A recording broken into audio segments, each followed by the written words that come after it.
বৃষ্টিময় দিনে এত সুন্দর একটা প্লেট যদি তোমার সামনে থাকে তাহলে কি লোভ সামলাতে পারবে? আসসালামু আলাইকুম। সকালে ঘুম থেকে উঠে দেখি এত ফ্রেশ লাগতেছে, বাহিরটা দেখে একদম মেঘলা। এই মেঘলা দিয়ে কি খাওয়া যায় বলুন তো? ভাবতেছি।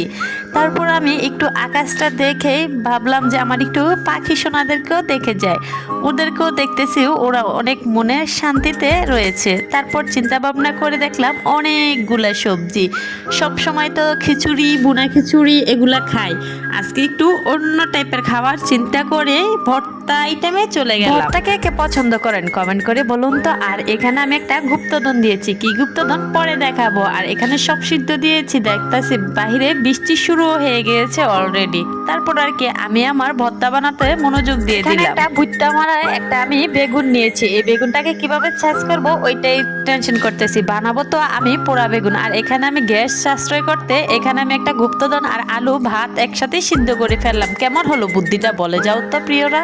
তোলার পর আমি ভাতগুলা আর একটু করে নিব। এখানে আমি বেগুনটাকে মাঝখান দিয়ে ফাড়া দিয়ে আর একটু ফাঁক ফাঁক করে এখানে আমি রসুন দিয়ে দিলাম। এই টেকনিক অবশ্য আমার না, এটা সম্পূর্ণ আমি ইউটিউব থেকে দিয়েছি, তাই তার ক্রেডিট সব ইউটিউবে। রসুন তো দিয়ে দিলাম, এখন ওকে তেল মাখাতে হবে যেমন তাড়াতাড়ি সিদ্ধ হয়ে যায়। তাই তেল ছাড়া আজকালকার যুগে কেউই চলে না, সবাইকে তেল মারতে হয়। যত বেশি তেল মাখবেন সবখানে আপনি তত সুন্দরভাবে চলে যেতে পারবেন। সরষের তেলের গ্রানটাও অনেক ভাল লাগবে। তারপর আর কি বুঝতে মারা বেগুনটাকে সুন্দর করে তেল দিয়ে আমি এখন গ্যাসের চুলাতে বসাই দিব। ও পুরো যত পুড়বে আমার খেতে ততই মজা লাগবে। অন্যকে পুড়তে দেখলে কিন্তু মজাই লাগে, যখন নিজের উপরে আসে তখন আমরা বুঝি পুরা কাকে বলে। আমি আস্তে আস্তে আমার ভর্তার সব আইটেমগুলো আমি সিদ্ধ করে রেডি করে নিচ্ছি। আর এখানে একটা গুপ্তধন, চলুন আপনাদেরকে দেখা এই গুপ্তধনের ভিতরে কি আছে। দেখেন, এই গুপ্তধনের ভিতরে আমি মুসুরির ডাল সিদ্ধ করেছিলাম, আর কত সুন্দর স্মুথলি ভাবে সিদ্ধ হয়েছে আর একদম লেতলেত করতেছে। এখানে বেগুনও উনি পুরে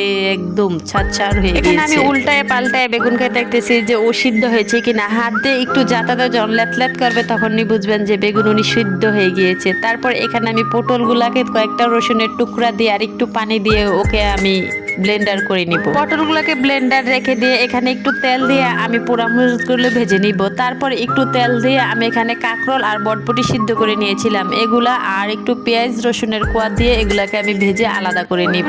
এখানে আমি গরম থাকতে ঢাকনা দিয়ে রেখে দিলাম যেমন আর একটু নরম হয়। আর এখানে আমি মরিচগুলো এখনো হচ্ছে না, মরিচগুলো টালা দিচ্ছি। সুন্দর করে টালা হয়ে গেলে এগুলাকে রেখে দেবো পেরেস বেরেস্তা। আর এখানে ধনেপাতা কেটে নিলাম আর মরিচ, আর এখানে একটু সামান্য পেঁয়াজ দিয়ে আমি এখন পটলগুলাকে ঢেলে দিয়ে একটু লবণ আর একটু সামান্য হলুদ আর জিরো দিয়ে দিবেন, যা আমার ভিডিওতে নিতে আমার মনে ছিল না। তারপর এগুলাকে একা শুকিয়ে নিবেন। তারপর লাস্টে একটু জিরার গুঁড়ি আর একটু ধনেপাতা দিয়ে একদম সুন্দর করে শুকিয়ে আপনারা তুলে ফেলবেন।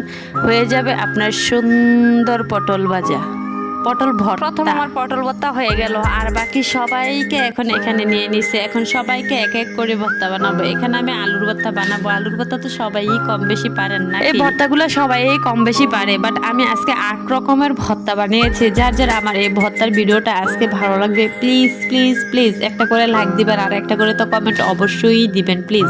আপনি একটা কমেন্ট করলে আমি এরকম ভিডিও বানাতে আরো উৎসাহিত হবো। আর আপনি কোথা থেকে আমার ভিডিওটা দেখতেছেন তাও কমেন্ট করে জানিয়ে যাবেন তো প্লিজ। তারপর আবার কি আলুর ভর্তা হয়ে গেল আপনাদের সাথে কথা বলতে বলতে। তারপর আমি করতেছি এখানে ডিম ভর্তা। ডিম ভর্তা কার কার প্রিয়, আর হ্যাঁ কোন ভর্তাটা কার কতটুকু প্রিয় তা কমেন্ট করে অবশ্যই জানাবেন। আমার এখানে 8 রকমের ভর্তা আছে, দেখি কে কে বলতে পারে আগে আগে যে এখানে 8 রকমের কি কি ভর্তা আছে কমেন্ট করে বলে দেন তো। যারা কমেন্ট করবে তারাই বুঝবো যে তারা প্রকৃত ভর্তা লাভার। অনেকে আছে ভর্তা দেখলে জিভে জল চলে আসে। জল মানে পানি, জল কিন্তু একটা হিন্দু ভাষা না। আমি আগে জানতাম জল একটা হিন্দু ভাষা, জল আসলে বাংলা ভাষা, মানে বাংলাকে জল বলে। তারপর এখানে শুরু হয়ে গেল কলা ভর্তা বানানো। কলা ভর্তাতে সবকিছু দিয়ে একদম মথে নিব। মথে নিয়ে তারপরে হয়ে যাবে আমার কলার ভর্তা। 3 ধরনের ভর্তা হয়ে গেছে। তারপর হয়ে গেল আমার ঢেঁড়স ভর্তা। এমন করে যদি আমি সবগুলো ভর্তা যদি বাস্তবে ঠুসঠাস করে বানাই ফেলতে পারতাম আমার কতই না সুবিধা হতো, তাই না? দেখতে কত আসলে আমরা ফোনে অনেক কিছু দেখেই বলি যে অনেক কিছু হয়তো অনেক সহজ, কিন্তু আসলে বাস্তব অনেক কঠিন। এখানে আমি বটবটি আর কাঁকরোলটা ভাজা করে রেখেছিলাম, ওইটার ভর্তা বানিয়ে নিলাম। এখানে আমি বেগুন নিয়েছি, পোড়া বেগুনটা অনেক সফট এবং সিদ্ধ খুব সহজেই হয়ে গেছে। ভিতরে রসুনগুলো অনেক সিদ্ধ হয়ে গিয়েছিল। কার কাছে কেমন আমি জানি না, আমার কাছে বেগুন ভর্তাটা অত একটা ভালো লাগে না। জানি না কেন এটা এমন হয়, কার কার বেগুন ভর্তা প্রিয় বলো তো। তারপরে এই তো বেগুন ভর্তা বানিয়ে আমি চলে আসলাম ডাল ভর্তার মধ্যে। আমার ডাল ভর্তাটা অনেক ভালো লাগে। আচ্ছা, আমি এখানে 8 ধরনের ভর্তা বানিয়েছি। তোমার কার কোন ভর্তাটা পছন্দ হয়েছে কমেন্ট করে একটু জানাও তো। এই তো আমার ভর্তা বানানো কমপ্লিট, একটু কমপ্লিট আনকমপ্লিট রয়েছে। দাঁড়াও। এই তো এখন হয়েছে কমপ্লিট। কারণ ওই যে ডিম ভর্তাটা সাইডে মাঝখানে নিয়ে আসছি, এখন দেখতে ভালো লাগতেছে না বলো তো।